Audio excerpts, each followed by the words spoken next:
9 out of 10 Zionists are not Jewish. But what is Zionism? When did it start, and what does it mean? In a biblical context, the word Zion has come to mean Jerusalem, particularly in reference to Jerusalem's ancient citadel conquered by David. It implies a utopia or paradise on earth after the return of the Messiah, which could mean the second coming of Jesus to Christians, or a future king for the Jews from the Davidic line. Even Islamic hadiths contain visions of a messianic figure called Mahdi that would appear to purify the world. But the concept of a savior that will usher in a messianic age lasting for 1,000 years predates all Abrahamic faiths and has its roots in the Zoroastrian religion. It was amongst the ancient Iranians that the prophet Zarathustra, also known as Zoroaster, began preaching about 3,500 years ago of a divine plan that would culminate in a glorious transformation and perfection of the earth. Zarathustra underwent a series of illuminations in which he saw the god Ahura Mazda, Lord of Wisdom, and from that point onward he prophesied for a new religious faith, Zoroastrianism, which by the middle of the 6th century BC, roughly during the reign of Cyrus the Great, had become the official religion of the royal dynasty. It is through King Cyrus's conquest of Babylon that the Jews in captivity, and by extension Christianity and certain influential secret societies, were exposed to Zoroastrian millennialism, which is the belief in a prophecy involving a coming or returning savior to usher in a new age lasting 1,000 years. In the Zoroastrian religion, there's a constant struggle between the forces of order and those of chaos, which would end in a battle and the alleged defeat for the forces of chaos or evil, after which there would be a universal resurrection. The world would be purified through fire, and the wicked would perish, the righteous would survive and live eternally, unaging in perfect harmony. This Savior would resurrect the dead and lead them to victory over chaos, lasting for a millennium, which is the origin of the Judeo-Christian millennialism, which spread after Cyrus the Great freed the Jews, who were also exposed to the Mithraic mysteries of the Magi, which was an initiatory cult that involved 7 stages of illumination, secret passwords and handshakes, and a degree of mysticism which became the foundation of Gnosticism, Hermeticism, alchemy, philosophy, Neoplatonism, Esoteric Sufism, and the Kabbalah that was infused into mystery school religions and secret societies such as the Knights Templar, Rosicrucians, and Freemasons. This brings us back to Zionism, which has its stated goal of rebuilding the Temple of Solomon, which metaphorically implies the restoration of an ancient empire that was centered around Jerusalem before being destroyed through war and conquest. So, in this context, Kabbalistic Zionism is a religious concept which is merged with a political expectation, whose earliest millennial texts were produced under captivity in Babylon under the influence of an ancient Aryan magician priest class that utilized symbols such as the Seal of Solomon, also known as the Star of David, as well as the swastika, whose occult meaning I discussed in my last video called the Esoteric Religion of the Aryan Magi. That said, this millennialist influence can also be seen in the Baha'i faith, where the city of God will renew every 1,000 years, as well as the New Age teachings such as Theosophist Alice Bailey, who taught that the Christ world teacher, or Maitreya, would return sometime after the year 2025. Jehovah's Witness believe that Christ will rule from heaven for 1,000 years as king over the earth, assisted by 144,000 ascended humans, and a host of other Christian sects, in particular after the Protestant Reformation, that placed an emphasis on the book of Revelation, which was interpreted to say that Christ would return and Satan would be locked away for 1,000 years. The most controversial interpretation of millennialism manifested in the nationalist socialist movement in Germany, where Hitler's Third Reich was envisioned to last for 1,000 years. Reich means empire, and the First Reich was the Holy Roman Empire, which was considered the age of the Father. The Second Reich was the German Empire, which lasted from 1871 to 1918, referred to as the Age of the Sun, followed by the Third Reich, the Age of the Holy Spirit, where in its early years, many Germans refer to Hitler as the German Messiah, especially when he conducted the annual Nuremberg rallies from 1933 to 1938, on a date somewhat before the September equinox. In a speech held on the 27th of November in 1937, Hitler commented on his plans to have major parts of Berlin torn down and rebuilt. Quote, to build a millennial city adequate in splendor to 1,000-year-old people with 1,000-year-old historical and cultural past for its never-ending, glorious future. Of course, the Third Reich did not last for 1,000 years, but only 12 years. That said, the first settlements in Palestine in the early 1800s were not set up by Jews. The German Templars were part of the Christian Zionism movement, whereby the European powers sought to establish their presence in the Holy Land after 1840.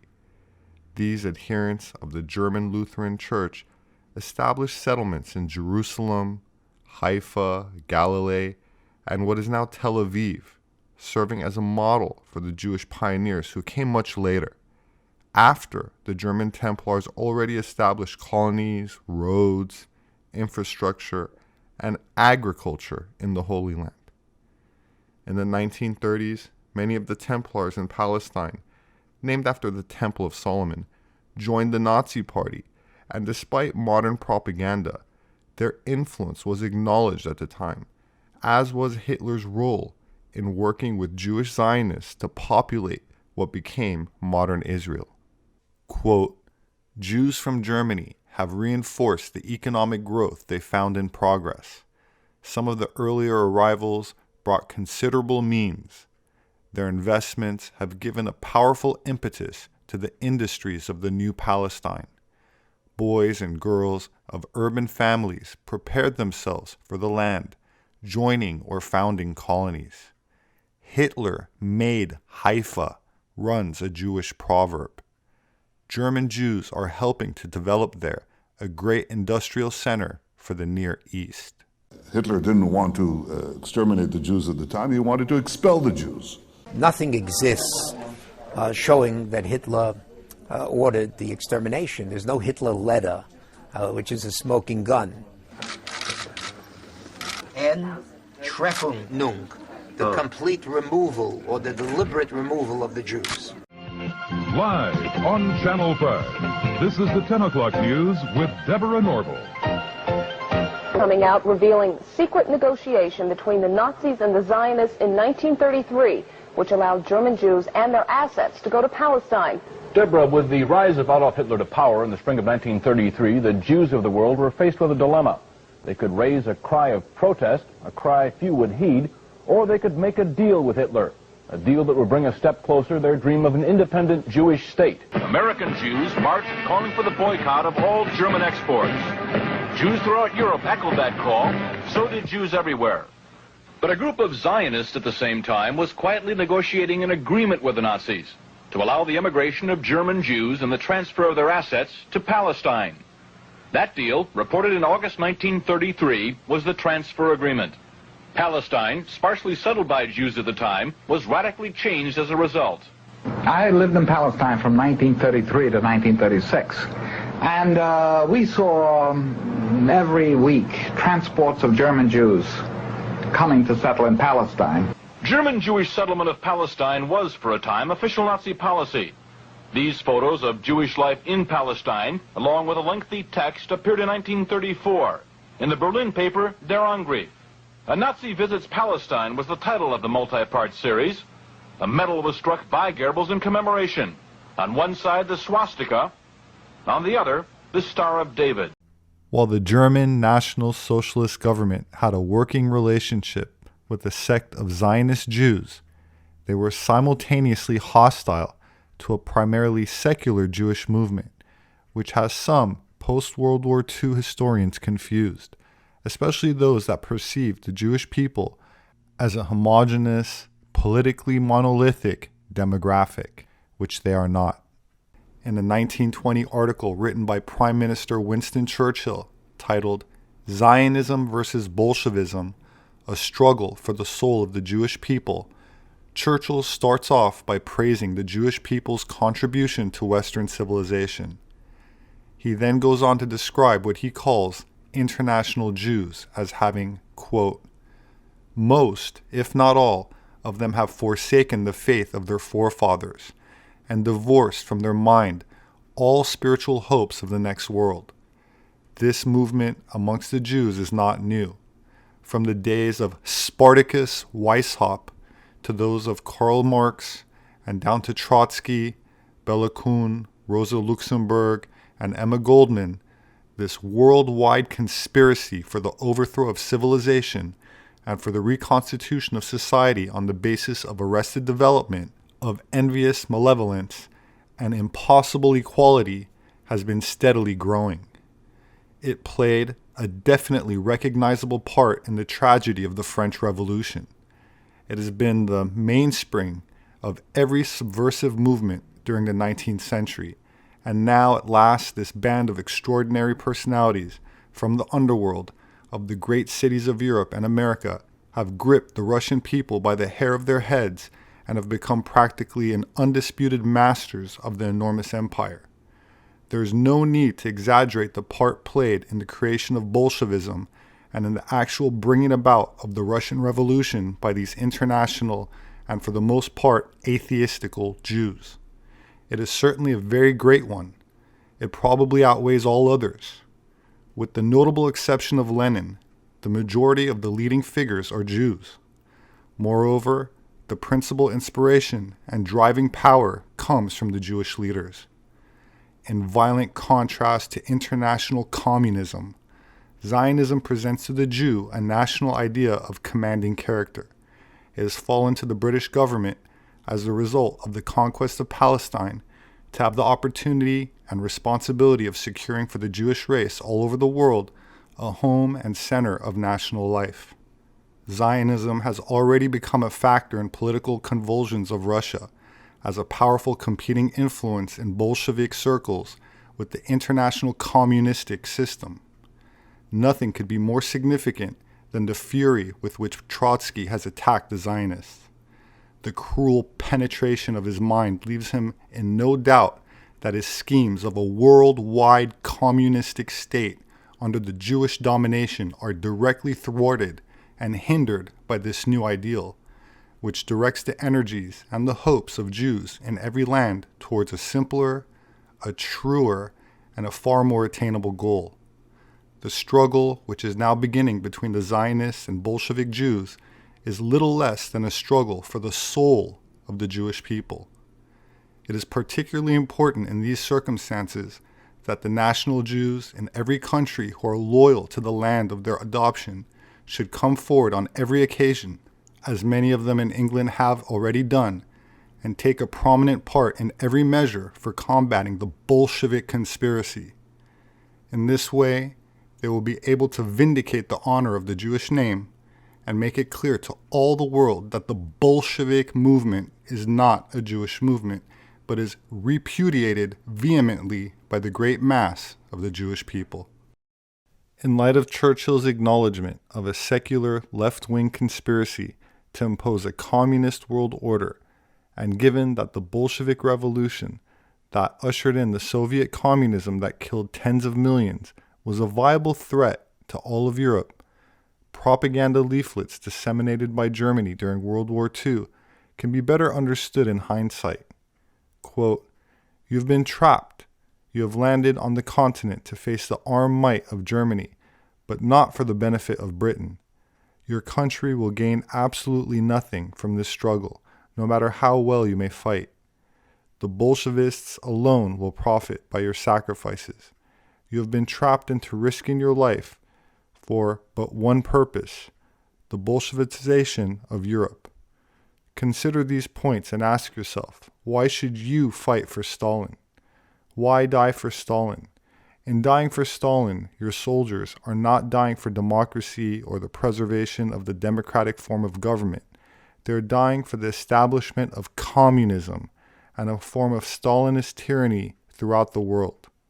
Furthermore, they are not dying for the preservation of the integrity of a small nation, England's old war cry, but are dying so that Poland shall be a Soviet state, so that the Baltic states shall be incorporated into the Soviet Union, and so that Soviet influence shall extend from the Baltic to the Balkans. Every British soldier who lays down his life in this war is not only a loss to his own country, he is a loss to the common cause of European civilization. Germany and England's quarrel is a form of traditional rivalry. It is more in the nature of a private quarrel which Germany did not seek. The Soviet Union's quarrel, however, is a quarrel with the world. It is a quarrel with our common heritage and with all those values, moral, spiritual, cultural, and material, which we have, all of us, Englishmen and German. Why did Hitler really hate the Jews? What did he want from them? How did they bother him? But it's all written here in Mein Kampf. This book was published only recently. It just got approved to be translated to Hebrew. It was forbidden all these years. But there is an earlier translation. It was made by Yad Vashem. They were allowed to. Hitler claims in his book that the Jews are communists. They made the Russian Revolution. They killed their 30 million Russians, all the intelligent ones, in a cruel and horrific way. And that's their plan for the entire world. The next country in line is Germany. They founded the German communist and socialist parties, and it's true. If we don't defeat them now, they will eliminate us, and they will slaughter another 20 million, all the intelligent people. And that's how they want, from country to country. So eventually, the only intelligent ones remaining would be the Jews. And he repeats it many times. Make no mistake. And he is right. The Russian Revolution was made by the Jews. The Russian army was built by Trotsky, who was an incredible genius and anti-Semite like no other. He created the Jewish division of the Communist Party, which members informed on their father, mother, brother, and son. Whoever owns a Siddur, or even a Hebrew learning book. I'm not even talking about Teflin or Mikvah. He destroyed everything, also by the Jews, but for sure by the Russians. In the first picture of the Russian government, out of 13 members, 6 were Jews. Who founded the KGB? Jews. So everything is clearly written. He didn't hate the Jews because they had pios. He didn't hate them for observing mitzvot.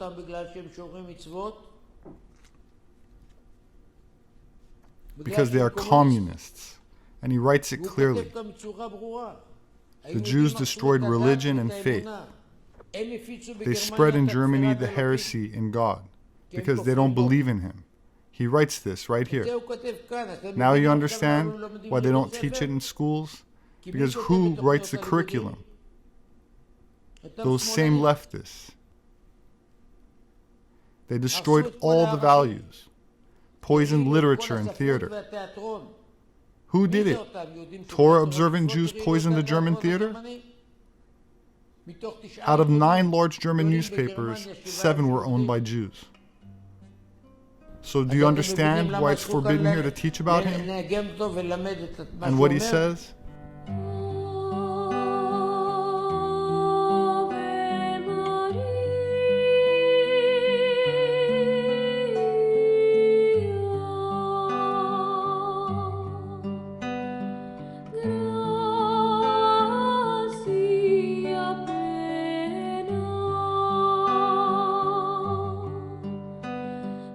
Spirituality and virtue have been on the decline, with the ramifications becoming apparent in the West.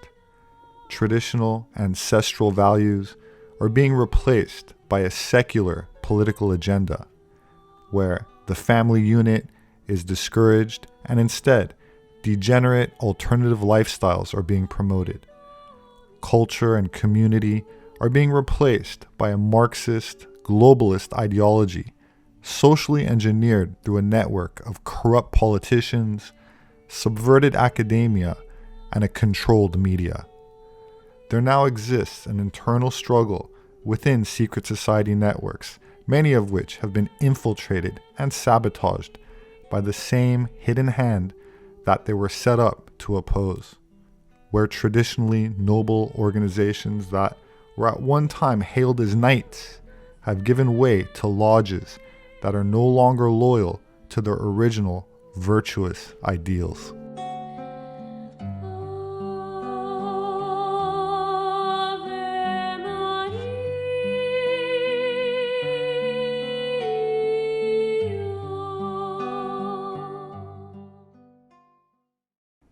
That said, the Jewish Messianic movement was influenced in large part due to the Lurianic Kabbalah by Isaac Luria, which gave rise to the Sabbateans, named after Sabbatai Zevi, who declared himself Messiah in 1666, gaining a following of half the world's Jewish population during the 17th century, causing a rift in Judaism, whose repercussions last until this day. Which brings us to my very first book, published in 2015, called 1666, Redemption Through Sin.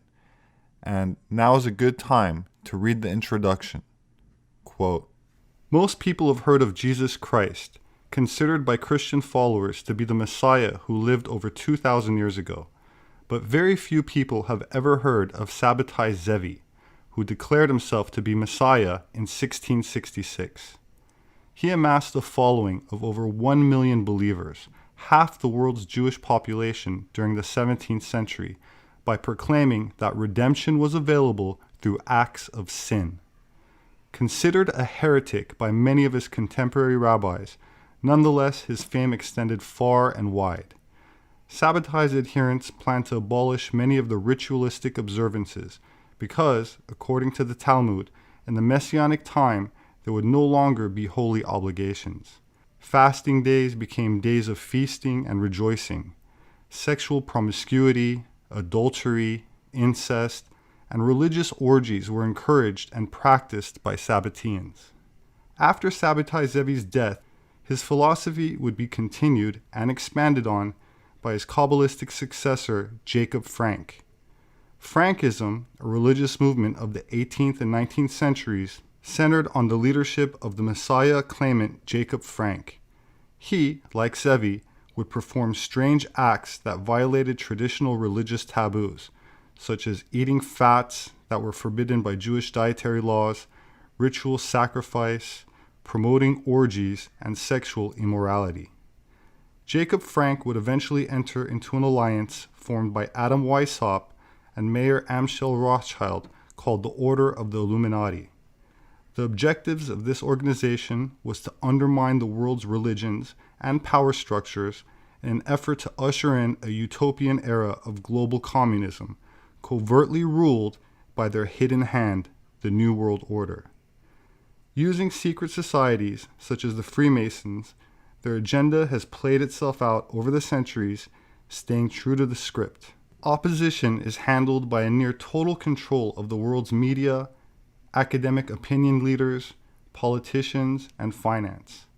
While still considered a conspiracy theory to many, more people are waking up each day to the reality that this is not just a theory, but a true conspiracy.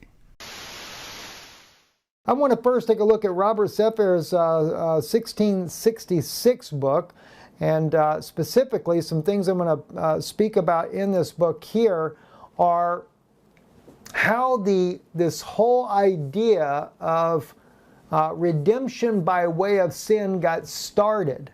This is from Robert Sepehr's book there. Starting in 1666, going up into the 1700s, all the way into modern days to the Illuminati, the Rothschilds, etc., has been to perpetrate such global sin on such a vast level that this would actually bring about redemption. After reading a lot of this book here from Robert Sepehr, I actually have a better idea. I promise you, the little bit amount of money that this man charges for this little book is well worth it for what you're going to read in it, especially coming from this individual. This was a good read. Some passages I had to read multiple times.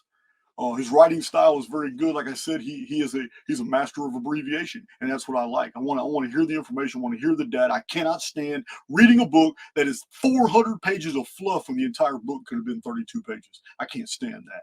Robert's book, it was published in 2015, so he's been a published author. I mean, he says it was his first published book, so I guess you're looking at over 8 years ago, about 8 years ago. He's been a published author for 8 years. Now, Mr. Sepehr is an anthropologist. He's a scientist. He is credentialed, not like Graham Hancock, who uses ghostwriters. Redemption through sin. I'll read just a little bit here from this book by Robert Sepehr, 1666, Redemption Through Sin, and read just a little bit about Sabbatai, Zevi, and after him, Joseph Frank. And like John said, we did a complete midnight ride on and it's amazing because this Joseph Frank was there with Rothschild and Adam Weishaupt at the founding of the Illuminati.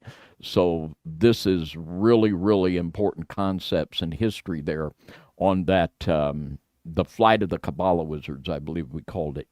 But it says here, it is thought by some scholars, this is on page 16 of Mr. Sepehr's book, it is thought by some scholars that Zevi had deeper connections with the Sufi order.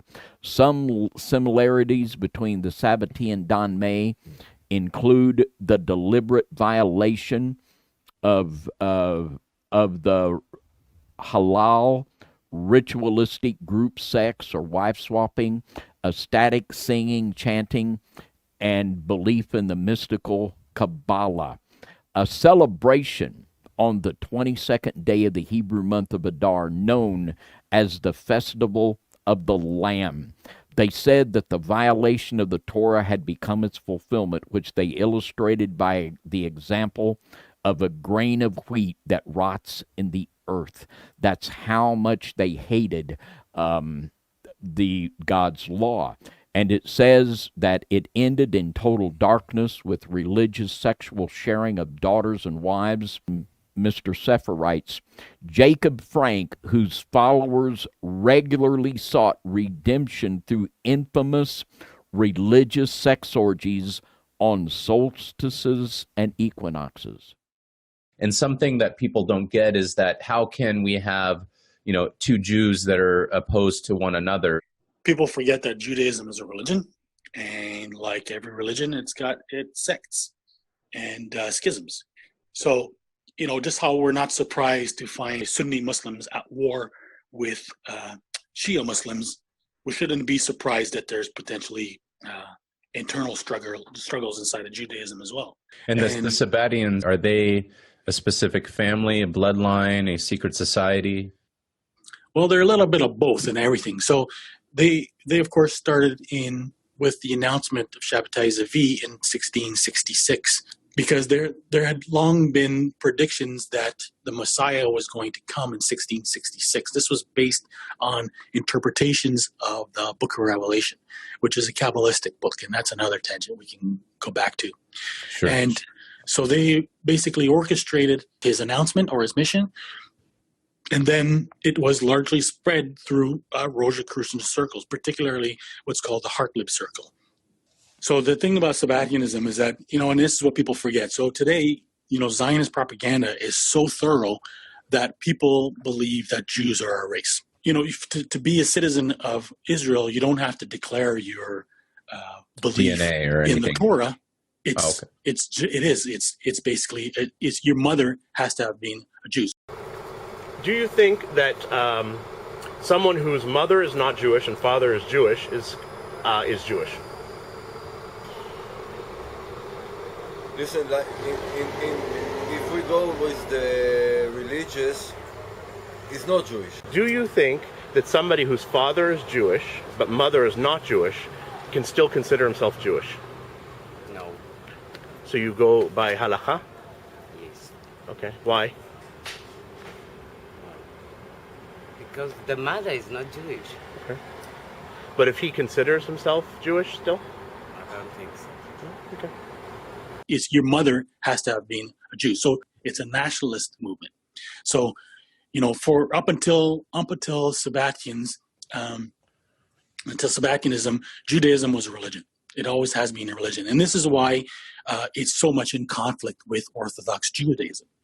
Basically, so Sabbatianism is a heresy of Judaism. So the Orthodox Jews fought against it. They excommunicated them.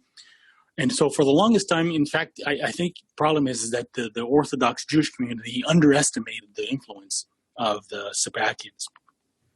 So it's not until the 18th century that you get,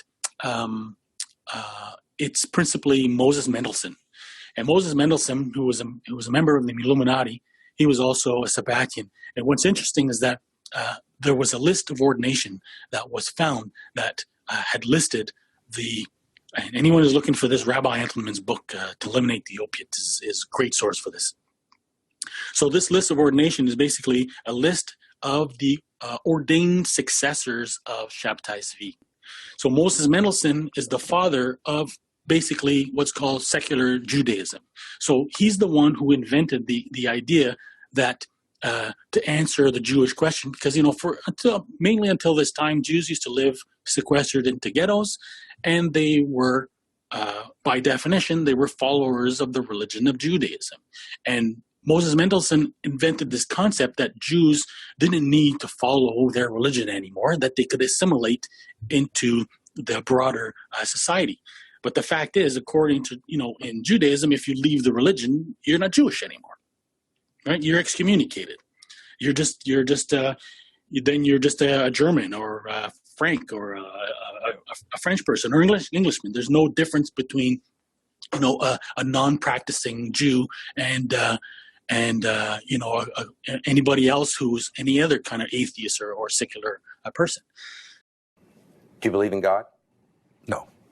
So this is how it's because of Moses Mendelssohn that you get the beginnings of this concept of the secular Jew, of Judaism as a national identity and separated from the religion. And that's what made the rise of Zionism possible, which basically was a nationalistic movement. So the thing is that's why for so long there was this antagonism between Orthodox Jews, and not to be considered confused with Hasidic Jews, which was another branch, and Sabbatians. And so they had competed for years, and the Sabbatians were considered heretics until they really slowly started to gain control of the Jewish movement. It's not so much in England, but particularly in the United States. I mean, there's a substantial portion of Jews are now Reformed Jews.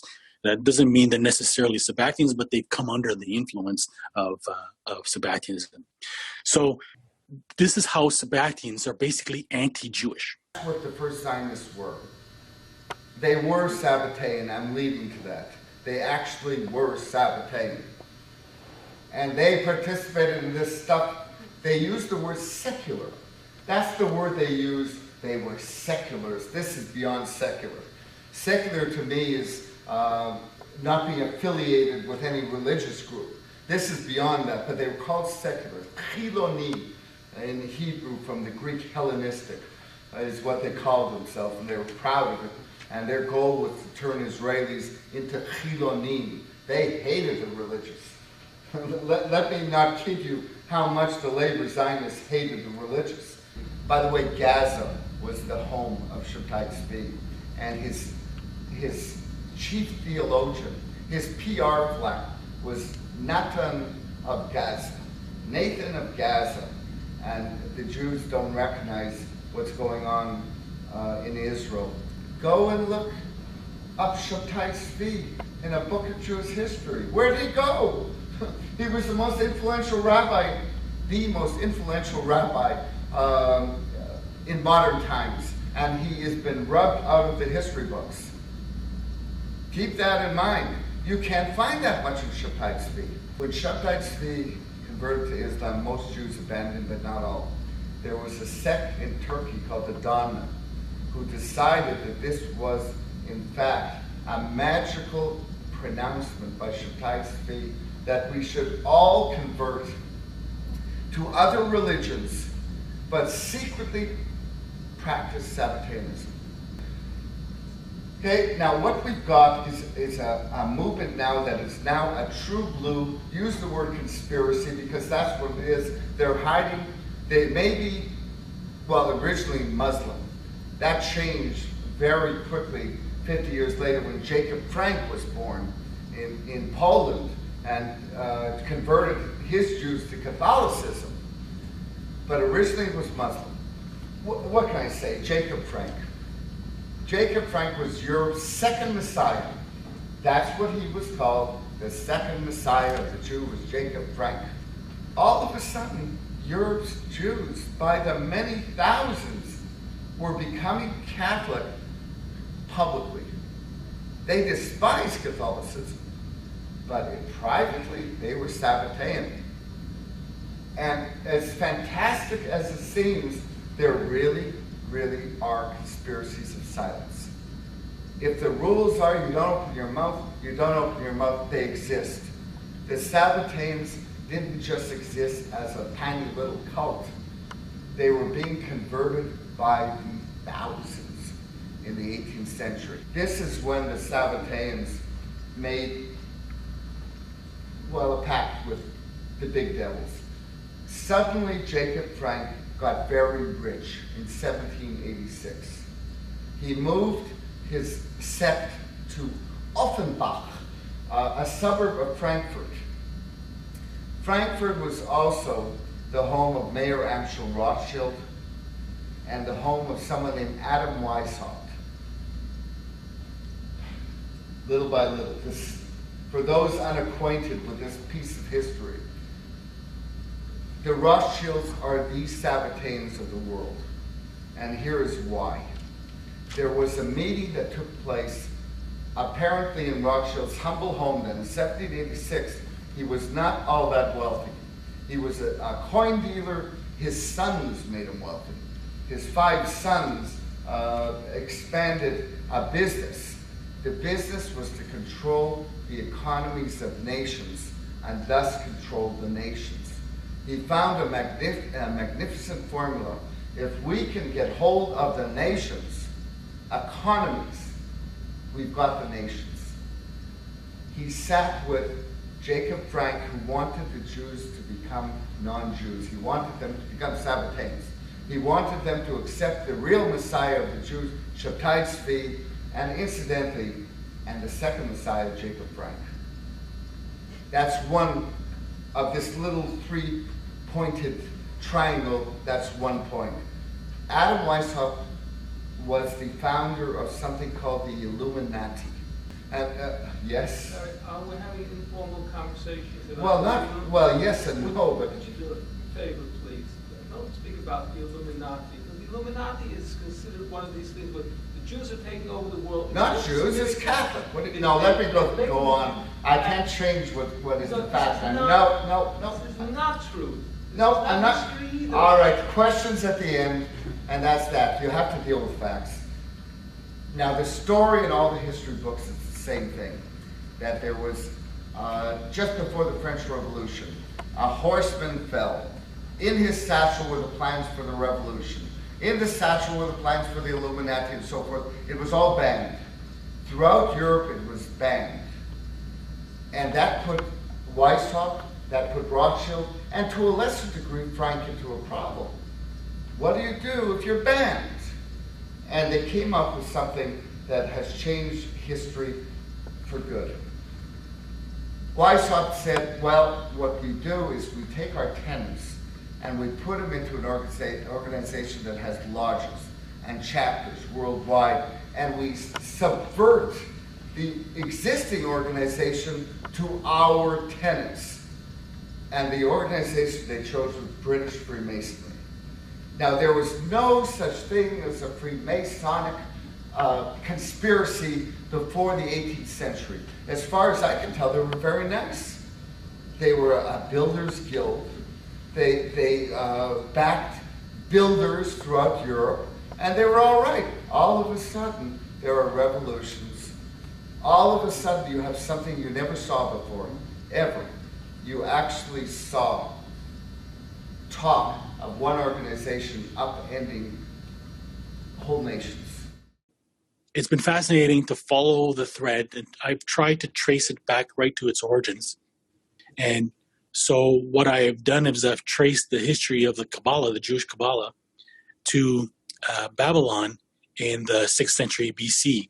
A group of heretical, basically the earliest Jewish Kabbalists were perceived by the rest of the world as being Chaldean Magi from Babylon, and supposedly followers of Zoroaster, the founder of the religion of Zoroastrianism. But they weren't in any way normal, conventional Zoroastrians. They were Magi who practiced magic, which is where the name magic comes from. And that's what they were celebrated for throughout ancient times. And their influence extended to Greece, where it resulted in the philosophy of Pythagoras and Plato. And that's really where the occult historians pick up on it, because those two are really sort of the godfathers of occult history, particularly Pythagoras. And then from there, it evolves into Neoplatonism, which is influenced or cross-pollinated with Gnosticism, and Merkaba mysticism, which is basically the earliest form of Kabbalah. And that evolved over time. It led into Sufism in the Islamic world, because what happens at this time is that, Western history is explained as having undergone a period of a dark age, but what's actually happened is that tradition first enters into Islam in both the Ismaili movement and the Sufis. And the Ismailis, or particularly a group called the Assassins, then influenced the Templar Knights, and that's how, as well, according to Masonic historians, how that tradition then re-entered into Western history, Western culture. And so again, that tradition evolved over time into the Renaissance, the foundation of the Rosicrucians. Out of the Rosicrucians came the Freemasons. Out of Freemasons came the Illuminati. Illuminati, of course, is just one of many factions. I don't believe that they have the influence that has been accorded to them. I think that the Martinist movement was the most important. Out of Martinist movement, you get the Synarchists, and out of the Synarchists, you really get the modern variation of occultism. So let's get into that part of it, and then also the apocalypse part of it, because I find that very, very interesting. Well, that's one and the same, right? They're trying to fulfill the Book of Revelation. So the Book of Revelation is it's the blueprint, and so so the Sabbatianism follows the Kabbalah of Isaac Luria, and according to Luria, the whole point of Lurianic Kabbalah is that you don't sit around and wait for the Messiah. You have to work to bring about the conditions that will support or accelerate the coming of the Messiah.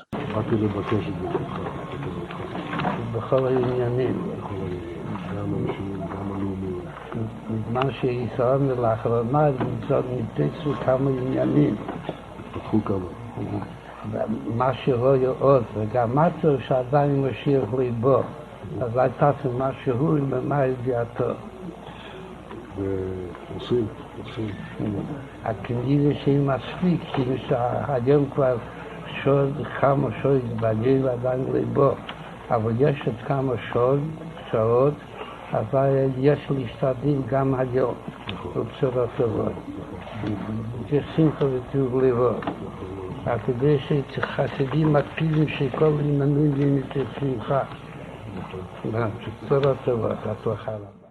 So, if you apply that to the book of Revelation, you'll see that as time proceeds, then things get worse and worse. And the book of Revelation talks about, wars and rumors of wars and disease and so on and so forth. So as far as they're concerned, that those are prescriptions. Those are the things that they need to do in order to create the coming of the Messiah. So, it sounds strange to the most of us because it seems so contrary to our, basic moral compass. But these are people who have so thwarted their concept of divine service that they're Machiavellian, so that it's the ends justify the means. So they actually believe by creating chaos that they are fulfilling divine prophecy.